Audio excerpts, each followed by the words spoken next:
It's been a crazy few months, and I've shared our making home process, and that's been happening along with work and social commitments and everything else in between. I've been struggling with getting back into gear, and there's been something that's been wrecking my productivity. I feel like I've been procrastinating, so I took a deep dive into what could maybe be causing my brain so much fatigue. And what I found is obviously modern life has a lot of decisions that you have to make on a daily basis. You've got meals to think about, you have travel plans to think about, what are you going to do on the weekend, what are you going to do after work, what are you going to do during work.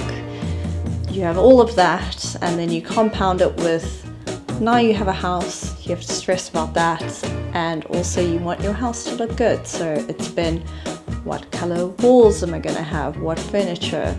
Should I buy from eBay? Should I buy from Etsy? Should I buy from a big box store?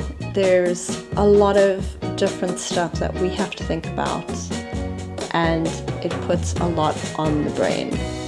So I have been researching about this, and I have a couple of tips that you can use to help combat this, because I am not the only one experiencing what's been happening, and it's quite a new phenomenon that's been coined in the last couple of decades. So let's get into it. Imagine your brain like a battery. Every decision you make, from what should I wear to should I answer this email, drains that battery, and by midday you're basically running on fumes. Scientists have actually made a term for this. It's decision fatigue.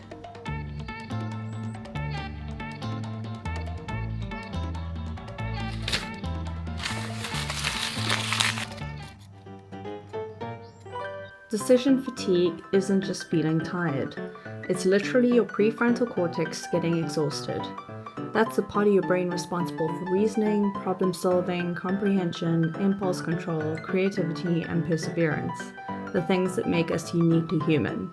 It's also the last part of the brain to fully mature, which explains a lot. When it's drained, you start making worse choices.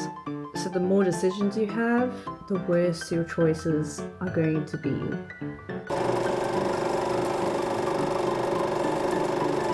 First, simplify your morning routine. Steve Jobs wasn't just being trendy with those black turtlenecks, he was reducing decision load. Pick your outfit the night before. So those are my outfits for the rest of the week. Wait. Explain that to me. I prep my week. Yeah. It used to be just the night before, but... Is that a newish obsession? Yeah, it is actually. Okay, so I know what you're thinking. You're thinking this man has control issues. Possibly he does, but also that is really, really smart. That is so smart. Plan for the week, get it done. This man clearly has it together. Let's not go too overboard, but that's a really, really good idea. And I've actually been doing it for a while with Neil's clothing, with his suits and stuff for work. So this man knows. Meal prep. Create systems that remove tiny decisions. Make all your grocery decisions at once.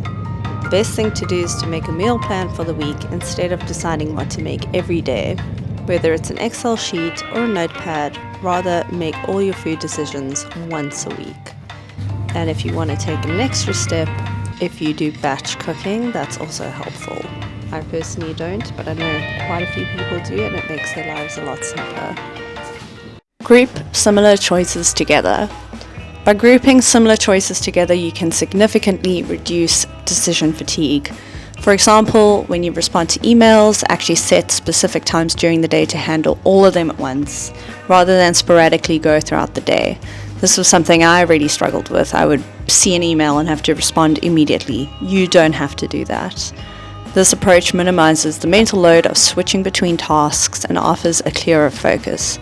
Additionally, if you avoid multitasking, it can actually enhance your productivity.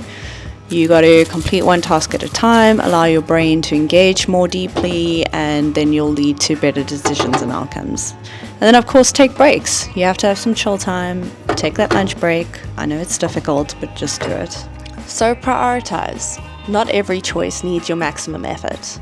For instance, me deciding if my wall should be pink 02 or pink 03 is generally a frivolous decision, and it's taking up brain power that could possibly be spent elsewhere for something more important. When my gran picked out a living room furniture, she had a few choices to pick from. We all know the patterns of the 1960s, the wallpaper, the carpets, the lamps. One decision, done. Now, we have infinite Pinterest boards, Instagram design accounts, and way too many choices. Imagine walking into a store in 1955. You pick the sofa and you're done. There's no scrolling, no comparing, no endless rabbit hole of design possibilities. This isn't about nostalgia. It's about understanding how unlimited choices can drain our mental energy. Sometimes fewer options mean clearer decisions. Each choice feels like a potential life-defining moment. Will this velvet chair define my entire personality? We actually just need to calm down, put on some filters, and limit our choices. One last pro move: create decision defaults. Have a standard coffee order, have a go-to lunch, a default workout routine. These aren't about being boring, they're about strategic mental efficiency. Think of it like a life hack. Your brain gets a rest and you get more done. Life isn't about making the perfect decision every time.